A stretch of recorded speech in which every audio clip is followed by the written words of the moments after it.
ہم ایک جنرل گفتگو کر رہے ہیں، لازمی نہیں کہ سب ہی اس کا شکار ہوں، اچھے لوگ بھی ہوتے ہیں، ہر جگہ اچھے لوگ موجود ہوتے ہیں، اور بڑے مطلب ایسے اچھے لوگ بھی ہوتے ہیں کہ مطلب دل خوش ہو جاتا ہے کہ یار ایسے لوگ بھی معاشرے میں موجود ہیں، اور پھر ہماری زبان سے ایک جملے نکلتے ہیں، یار انہی لوگوں کی وجہ سے تو دنیا چل رہی ہے۔ تو ایسا نہیں ہے کہ ہر شعبے میں اچھے لوگ ہیں ہی نہیں، یا ہر شعبے میں سارے ہی برے، ایسا بھی نہیں ہے، تو اچھے برے ہر جگہ ہی ہوتے ہیں۔ ایک مرتبہ میرے بڑے بھائی کے یہاں ولادت کا سلسلہ تھا، تو جو آخری ایام تھے نا، اس میں میرے بڑے بھائی کی زوجہ کی شوگر کنٹرول نہیں ہو رہی تھی۔ اچھا، ڈاکٹروں نے میڈیسن لکھ کے دی کہ آپ میڈیسن لائیں، انسولین لائیں، یہ لگانی ہے۔ اب یقین مانے وہ لے کر آئے اور انسولین لگا دی، شوگر میں کوئی بھی فرق نہیں پڑا۔ بڑے پریشان ہوئے ڈاکٹر، یار انسولین تو لگا دی ہے، پھر کیوں نہیں فرق پڑ رہا؟ تو ڈاکٹر نے بولا آپ نے کہاں سے لی ہے؟ بھائی نے بتایا جی فلاں میڈیکل سے لے کر آؤ۔ آپ نے کہا نہیں یہاں سے نہیں یار، ایسا کرو آپ فلاں جگہ سے جاؤ، وہاں سے لے کر آؤ۔ بھائی وہاں چلے گئے، وہاں سے پھر وہ دوائی دوبارہ پرچیز کی، دوبارہ لے کر آئے، اسپتال میں دی، دوبارہ لگائی گئی، کچھ دیر میں شوگر کنٹرول ہو گئی۔ تو پوچھا بھائی پہلے کیوں نہیں اثر کر رہی تھی؟ تو انہوں نے کہا جی یہ دوائی پہلے جو آپ لائے تھے نا، وہ 2 نمبر دوائی تھی، وہ ملاوٹ والی دوائی تھی، اس لیے وہ کام ہی نہیں کر رہی تھی۔ آج ہمارے معاشرے میں ملاوٹ بہت زیادہ عام ہو چکی ہے، کوئی بھی چیز آپ لینے چلے جائیں، ہمیں شک یہی ہوتا ہے، اچھا جہاں پہ خالص لکھا ہوا ہو نا، وہاں زیادہ شک ہوتا ہے، یار خالص لکھا ہوا، واللہ رحم ہی کرے، پتہ نہیں کیا دے رہا ہوگا یہ۔ تو ہمارے جس دور میں ہم نے آنکھ کھولی، ہم جی رہے ہیں، ہم رہ رہے ہیں، یہاں ملاوٹ والا مال بہت زیادہ عام ہے۔ جی شاہد بھائی کیا فرماتے ہیں ملاوٹ کے بارے میں؟ جو لوگ ملاوٹ کر رہے ہیں، کاروبار کر رہے ہیں، پیسہ کما رہے ہیں، کیا فرماتے ہیں ان کے بارے میں؟ بے حسی کی ہم مثالیں دیکھنے جائیں نا، تو یہ ملاوٹ والا جو سلسلہ ہے، یہ بے حسی کی بہت بڑی مثال ہے کہ جو آدمی ملاوٹ کر رہا ہے وہ چند پیسے تو کما لیتا ہے، اس سے جو ہے وہ دیگر لوگوں کو جو نقصانات ہو رہے ہوتے ہیں، اس میں سے ایک نقصان آپ نے بھی بیان کیا کہ مریض نے جو ہے وہ ایسی دوائی استعمال کی تو کوئی اس میں جو ہے اثر پیدا نہیں ہوا۔ تو اسی طرح جو ہے وہ کھانے پینے کی چیزوں میں بھی لوگ ملاوٹ کرتے ہیں، اور دودھ میں تو ملاوٹ کرنا ویسے ہی عام ہوا ہے، اور یہ ایسا ہے کہ رات میں نا جو ہمارے ہاں بجلی چلی گئی تو دودھ تھا، تو گھر والوں نے کہا کہ دودھ کہیں خراب نہ ہو جائے، آپ دودھ پی لیں۔ اب میں دودھ پی رہا ہوں، میں کہہ رہا ہوں پتہ نہیں یہ خالص بھی ہے کہ نہیں۔ تو بس ایسی ہی کیفیت ہوتی چلی جا رہی ہے۔ حالانکہ پیارے آقا علیہ الصلوۃ والسلام نے بالخصوص دودھ کے بارے میں ارشاد فرمایا ہے، فرمایا کہ بیچنے کے لیے جو دودھ ہے اس میں پانی نہ ملاؤ۔ ایسی زبردست جو ہے وہ رہنمائی کی۔ اور امام غزالی رحمۃ اللہ علیہ نے اور حضرت عبد الرحمن ابن جوزی رحمۃ اللہ علیہ نے ایک واقعہ بھی نقل کیا کہ ایک شخص تھا جس کی گائے تھی، وہ گائے کے دودھ کے اندر پانی ملایا کرتا تھا۔ یہ سلسلہ جو ہے وہ چلتا رہا۔ ایک مرتبہ ایسے ہوا کہ سیلاب آ گیا، پانی بہت زیادہ آ گیا اور اس کی گائے کو بہا کر لے گیا۔ اس شخص کا جو بیٹا تھا وہ بڑا دانا تھا، وہ کہنے لگا ابا جان آپ جو پانی دودھ میں ملایا کرتے تھے نا، وہ پانی جمع ہوتا رہا اور وہ آپ کی گائے کو ہی بہا کر لے گیا۔ تو یہ جو ہم جو ہے وہ سوچ رہے ہوتے ہیں، ہمارے معاشرے کے اندر جو ہے وہ اپنے مال کو بڑھانے کے لیے اس طرح کی ملاوٹ کا سلسلہ کرتے ہیں، تو پھر بعض دفعہ ان کو خود بھی نقصان پہنچ رہا ہوتا ہے۔ اور حقیقت میں بات تو یہی ہے کہ جو ہمارے بھائی کو نقصان پہنچ رہا ہے وہ ہم ہی پہنچ رہے ہیں نا۔ اور کھانے پینے کی چیزوں کے اندر ملاوٹ کرنا یہ تو کیسی افسوس کی بات ہے۔ اور ایسی خبریں بھی آتی رہتی ہیں، جیسے ابھی ایک خبر جو ہے میرے سامنے ہے کہ گجرانوالہ میں 24 اقسام کے مضر صحت کیمیکلز کے امیزے سے تیار کیے جانے والے جعلی دودھ کی فروخت کا انکشاف ہوا۔ فوڈ اتھارٹی گجرانوالہ کے ڈپٹی ڈائریکٹر نے بتایا کہ جعلی دودھ کی تیاری کرنے والے گروہوں نے دیہاتی علاقوں میں اڈے قائم کر رکھے تھے، اور جعلی دودھ کے لیبارٹری ٹیسٹ سے معلوم ہوا کہ گوالے اور جہل ساز یوریا کھاد، چاک پاؤڈر، کیمیکل، سوڈیم کاربونائٹ، گندا پانی، فارمولین اور دیگر کیمیکل سے جعلی دودھ تیار کرتے ہیں، اور جو کئی روز تک پڑا رہتا ہے۔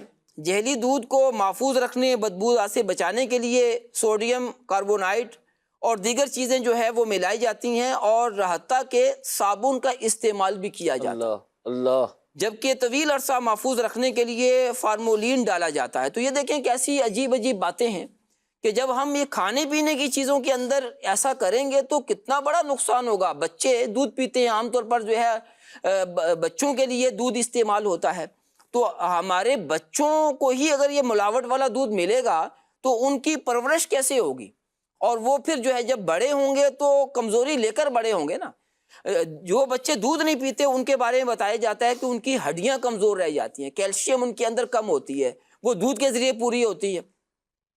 اب یہ ملاوٹ والا دودھ پئیں گے تو ان کی ہڈیاں کمزور ہو جائیں گی، اور ہمارے بزرگ جو ہمیں سن رہے ہیں کہ بعض دفعہ یہ بزرگوں کو ہڈیوں والا مسئلہ بھی ہوتا ہے، بے شک کہ ہڈیاں کمزور ہونے کی وجہ سے ہڈیاں ٹوٹ جاتی ہیں، جس کی وجہ سے ان کی زندگی جو ہے وہ دوبارہ ہو جاتی ہے۔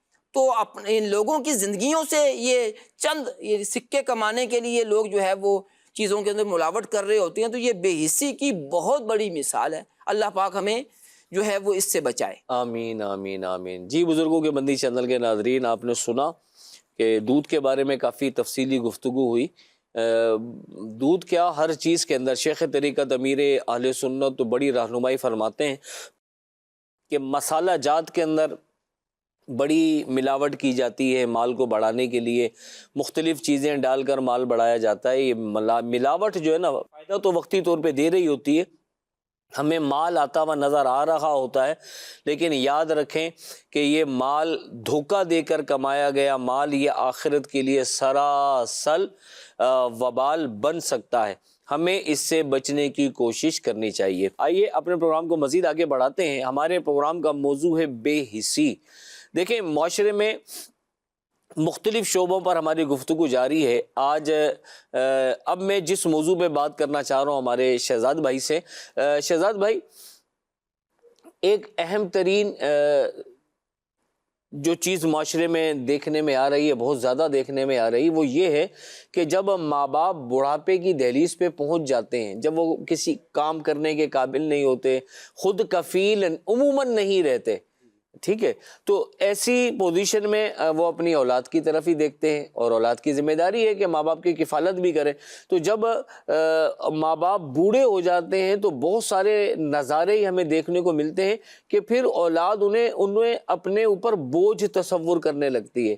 اولاد کی بے حسی کا عالم یہ ہوتا ہے کہ ماں باپ بیمار ہو جائیں تو انہیں دوائی لا کر نہیں دی جاتی، وہ تکلیف میں پڑے ہوئے ہوتے ہیں، ان کا احساس نہیں کیا جاتا، انہیں بھوک لگ رہی ہو، کھانا کھا رہے ہو، کھانا ٹائم پہ نہیں دیا جاتا، طرح طرح کے مسائل ہیں۔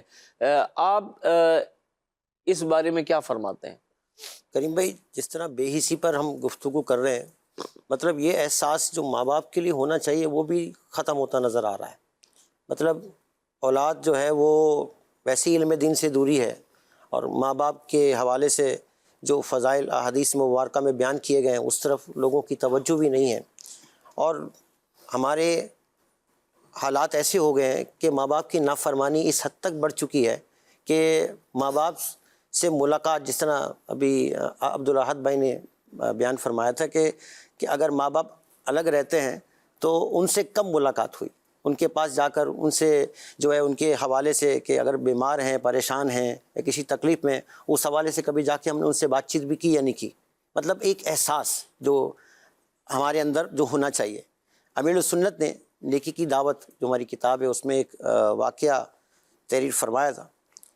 ایک شخص کی ماں سخت بیمار ہو گئی اور بستر موت پہ پہنچ گئی، اس کے باوجود اس کا نالائق بیٹا جو تھا وہ اس کی بے حسی کا اندازہ لگائیں، اس نے ایسا مظاہرہ کیا کہ اس کے ساتھ بدتمیزی کی اور اپنی ماں کو اسی حال میں تنا چھوڑ دیا۔ اب وہ غریب اسی حالت میں جو ہے وہ ماں اس کی انتقال کر گئی۔ کریم بھائی وقت گزرتا گیا نا، وقت گزرتا گیا، 30 سال بعد اسی لڑکے کے ساتھ کیا معاملہ ہوا، اس کو دست کی بیماری لگ گئی اللہ، اور وہ نہایت کمزور ہو گیا۔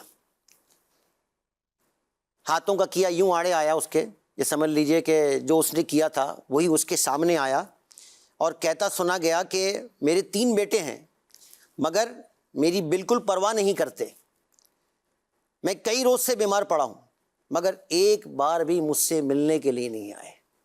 آپ اندازہ لگائیے ہوا کیا، آخر کار کہ وہ اپنی ماں کی طرح رات کو اکیلا مر گیا، صبح محلے والوں نے دیکھا کہ اکیلی لاش پر چیونٹیاں اکٹھی ہو چکی تھیں استغفر اللہ، اور اس کو کاٹ رہی تھیں۔ استغفر اللہ۔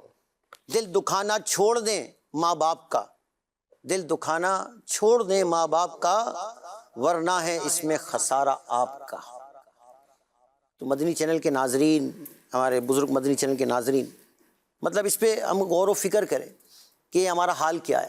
دنیا مکافت عمل ہے، یعنی جیسا کریں گے ویسے ہی ہمارے سامنے بھی آئے گا۔ مطلب ہم اس پہ غور کریں، ہم اپنے ماں باپ کا آج احساس نہیں کرتے، انہوں نے ہمیں بچپن میں کس طرح پالا ہے، کس طرح ہماری انہوں نے پرورش کی ہے۔ یعنی سمجھ لیجئے باپ اتنی محنتیں کرتا ہے، مشقتیں کرتا ہے اپنی اولاد کی خاطر ہیں، ماں جو ہے سارا دن اس کے ساتھ لگی رہتی ہے۔ رات کو اگر کوئی مسئلہ پر درپیش ہو جائے یا کوئی تکلیف ہو جائے تو ماں کا حال کیا ہوتا ہے۔ مطلب ہمارا حال جو ہے وہ اتنا ہو گیا کہ ہمارے اندر سے یہ احساس ہی ختم ہو گیا کہ ہم اپنے ماں باپ کے متعلق جو ہے اس پر غور و فکر کریں کہ ہمیں اپنے والدین کا احساس کرنا ہے۔ فرمان مصطفیٰ صلی اللہ علیہ وسلم ہے، سب گناہوں کی سزا اللہ پاک چاہے تو قیامت کے لیے اٹھا رکھتا ہے، مگر ماں باپ کی نافرمانی کی سزا جیتے جی بھی پہنچاتا ہے۔ اللہ اللہ، استغفر اللہ۔ اندازہ لگائیے استغفر اللہ۔ کہ ہمارا حال کیا ہے۔ مطلب ہم اس طرف غور و فکر بھی نہیں کرتے، ہم توجہ بھی نہیں کرتے، ہم اپنے ماں باپ کے حوالے سے جو ہے وہ اپنا حال دیکھیں کہ ہمارا کیا ہے۔ یقیناً ماں باپ کا درجہ بہت بلند و بالا ہے، ان کی دعائیں اولاد کے حق میں مقبول ہوتی ہیں، بس انہیں خوش رکھیے، خوب خدمت کر کے ان کی دعا لیجئے۔ ان کی خوشی ایمان کی سلامتی اور ان کی ناراضی ایمان کی بربادی کا باعث ہو سکتی ہے۔ ماں باپ کا فرما بردار سدا پھلا پھلا اور شاد و آباد رہتا ہے، دنیا میں جہاں کہیں رہے اپنے ماں باپ کی دعاؤں کا فیض اٹھاتا ہے۔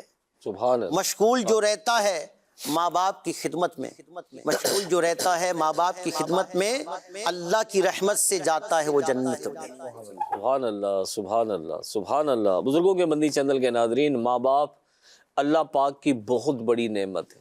احادیث پاک میں آتا ہے کہ ماں باپ کی طرف جو محبت سے دیکھتا ہے اللہ تعالیٰ اسے ایک حج مبرور کا ثواب عطا فرماتا ہے۔ اندازہ لگائیں کتنی بڑی نعمت ہمارے گھر میں موجود ہیں، اور ان کی دعائیں اولاد کے حق میں قبول ہوتی ہیں۔ اب یقین مانیں دعوت اسلامی کے مول سے وابستہ ہے تو ہمیں ایسے بہت سارے لوگوں سے ملنا ہوا۔ ایک شخص آیا اور کہا کہ یار وہ میرے والد صاحب پر نزع کی کیفیت ہے، آپ چلیں اور سورہ یاسین پڑھ دیں ان کے سرانے۔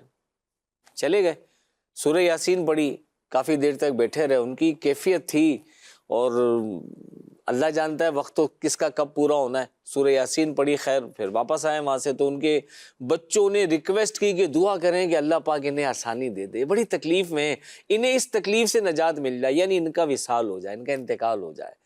اب غور کریں بزرگوں کے مدنی چینل کے ناظرین کہ اولاد سے ہم نے بارہا یہ جملے سنے ہوں گے کہ یار بس یار دعا کریں اللہ پاک ان کی مٹی ٹھنڈی کر دے، یا مطلب ان کا انتقال ہو جائے۔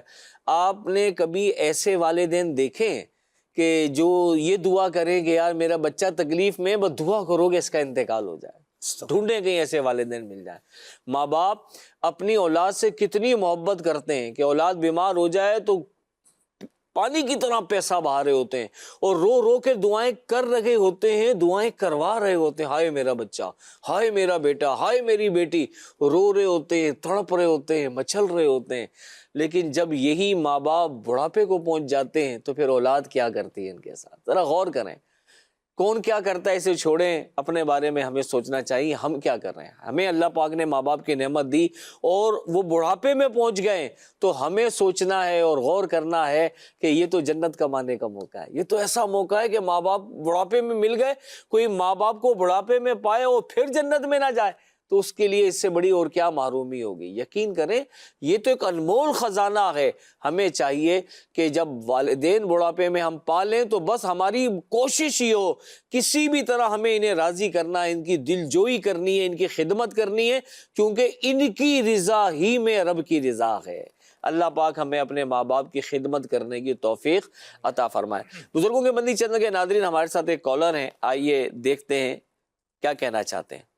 جی میرا سوال ایک ہے کہ جو بے حسی ہے اس سے کیسے بچا جا سکتا ہے؟ کوئی وظائف وغیرہ یا کوئی اس طرح کے کوئی بتا دیں پلیز. مطلب کوئی اور آپ کو بے حس مطلب آپ کے کوئی اہمیت ہی نہیں دے رہا ہے یا کوئی اس طرح کا سین کہہ رہا ہے بے حس ہو رہا ہے آپ کے معاملے میں اور آپ بھی اس کے ساتھ اسی حساب میں چل رہے ہیں تو اس چیز قابو کس طرف آ سکتے ہیں؟ جی عبدالاحد بھائی کوئی وظیفہ؟ وظیفہ نہیں، یہاں میں بخاری شریف کی ایک حدیث پاک بیان کروں گا اور یوں سمجھے کہ اس میں یہ ساری بات آ جائے گی ان کی. نبی پاک صلی اللہ علیہ وسلم نے فرمایا کہ مسلمان کا بھائی ہے. اللہ نہ اس پر ظلم کرے، نہ اس کی مدد چھوڑے، نہ اس پر ظلم کرے نہ اس کی مدد چھوڑے. جو اپنے بھائی کی حاجت پوری کرے اللہ اس کی حاجت پوری فرمائے گا. سبحان اللہ. جو مسلمان کی تکلیف دور کرے، اللہ اکبر، قیامت کی تکلیفوں میں سے اس کی تکلیف اللہ پاک قیامت کی تکلیفوں میں سے اس کی تکلیف دور فرمائے گا. جو مسلمان کی پردہ پوشی کرے، اللہ اکبر، قیامت کے دن اللہ پاک اس کی پردہ پوشی فرمائے. سبحان اللہ. تو آپ غور کر لیں کہ یہ ایک حدیث پاک جو ہے نا آج ہمارے پورے سلسلے کو لیے ہوئے ہے. اللہ اللہ. اس میں ساری باتیں آ گئی تو ان کے سوال کے جواب حل موجود ہے. سبحان اللہ. یہ ہے کہ کوئی دوسرا ہمارے حوالے سے بے حس ہو گیا ہو تو اب کیا کریں؟ تو رب کی بارگاہ میں دعا کریں. دعا کریں. سبحان یہ الدعاء سلاح المومن، کہ دعا جو ہے وہ مومن کا ہتھیار ہے. بے شک. تو اب دعا کریں یا اللہ اس کی بے حسی دور کر دے، تو انشاءاللہ اس کے حق میں ہماری یہ دعا ضرور قبول ہوگی رب کی رحمت سے. مزید کال دیجئے. میرا سوال ہے کہ بے حسی کن حالات میں نظر آتی ہے؟ جی شہزاد بھائی کن حالات میں نظر آتی ہے؟ بے حسی تو آج کل ہمارے معاشرے میں ہر جگہ نظر آتی ہے. مطلب حالات، مطلب بعض اوقات ایسا ہوتا ہے کہ بندہ جو ہے نا وہ اپنے غرض کی خاطر، اپنے معاملات کی خاطر بے حس ہو جاتا ہے. مطلب اپنی ہی بات پوری کرنی ہے، اپنے ہی معاملات سارے صحیح کرنے ہیں، دوسرے کے معاملے میں اس کا احساس ختم ہو جاتا ہے. کچھ کالز بھی ہمارے پاس ریڈی ہیں تو آئیے چلتے ہیں کالز کی طرف. جی. زندگی کے سفر میں رکاوٹیں آتی رہتی ہیں مگر حوصلہ نہیں چھوڑنا چاہیے. جی زندگی کے سفر میں رکاوٹیں آتی رہتی ہیں، حوصلہ نہیں چھوڑنا چاہیے. کیا فرماتے ہیں؟ بالکل آگے بڑھنا چاہیے، ہمت کرنی چاہیے، اسی میں کامیابی ہے. بالکل اسی میں کامیابی. سبحان اللہ. سبحان اللہ. جی عبدالاحد بھائی آخر میں آپ سے بھی ایک سوال کرنا چاہوں گا. ہم نے کافی ساری موضوعات پر گفتگو کی.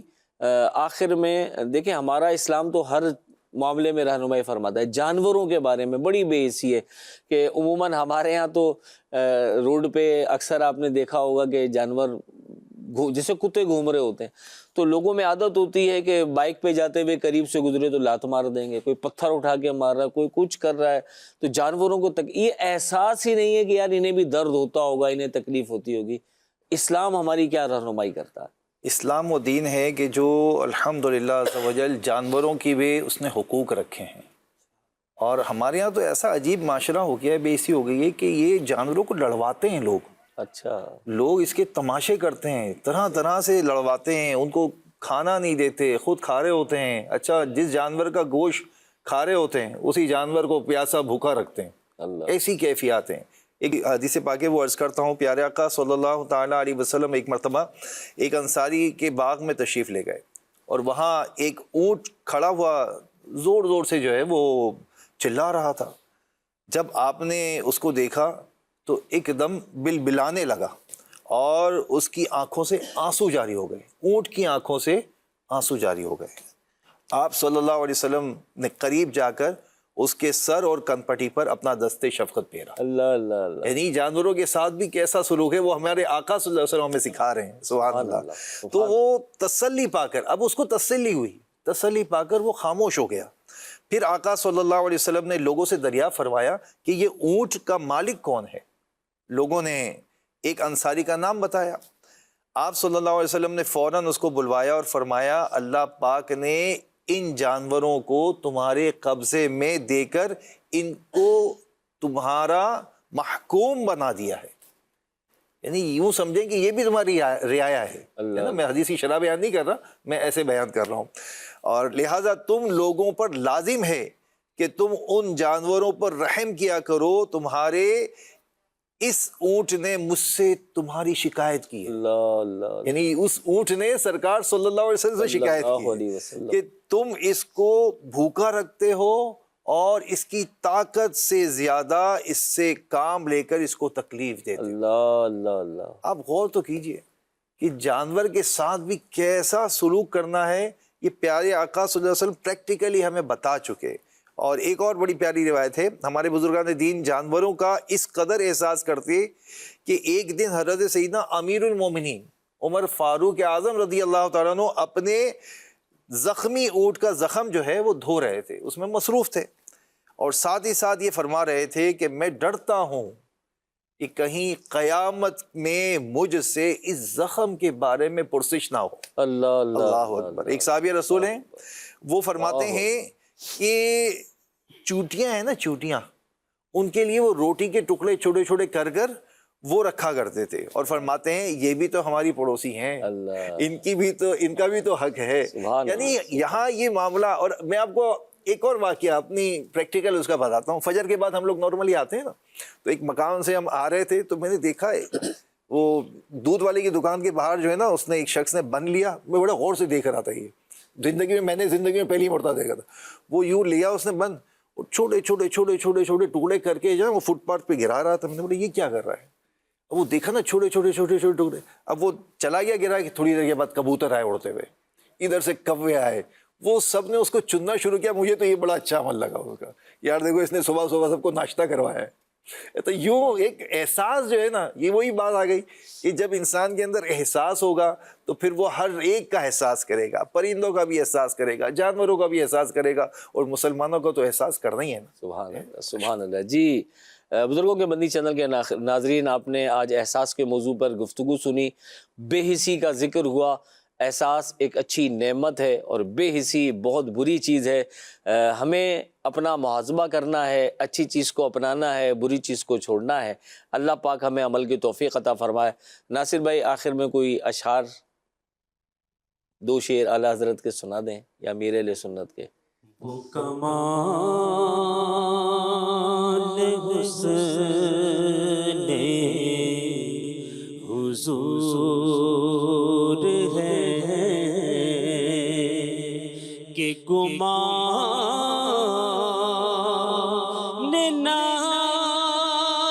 سے جہاں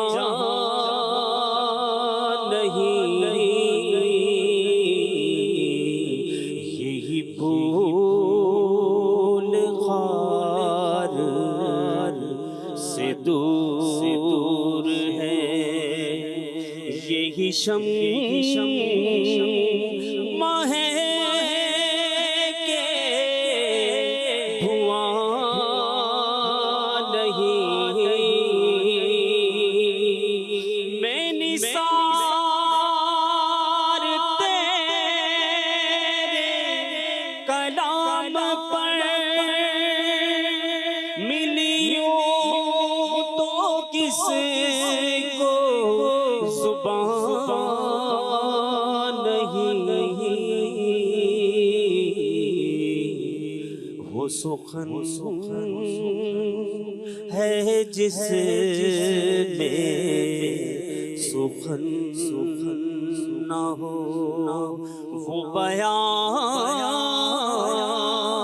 ہے جس کا بیان نہیں. وہ کمال حسن حضور ہے. ماشاء اللہ ماشاء اللہ سبحان اللہ. بزرگوں کے مدنی چینل کے ناظرین، اللہ پاک کی بارگاہ میں دعا ہے کہ اللہ کریم ہمیں احساس کی نعمت عطا فرمائے، حساس بنائے، اور بے حسی سے ہمیں اور ہمارے مسلمان معاشرے کو محفوظ و مامون فرمائے. آمین آمین بجاہ النبی الامین صلی اللہ علیہ وسلم. صلو علی الحبیب صلی اللہ علی محمد صلی اللہ علیہ وسلم. زندگی بہتر بنائے زندگی، مختصر سی زندگی ہے بھائیوں،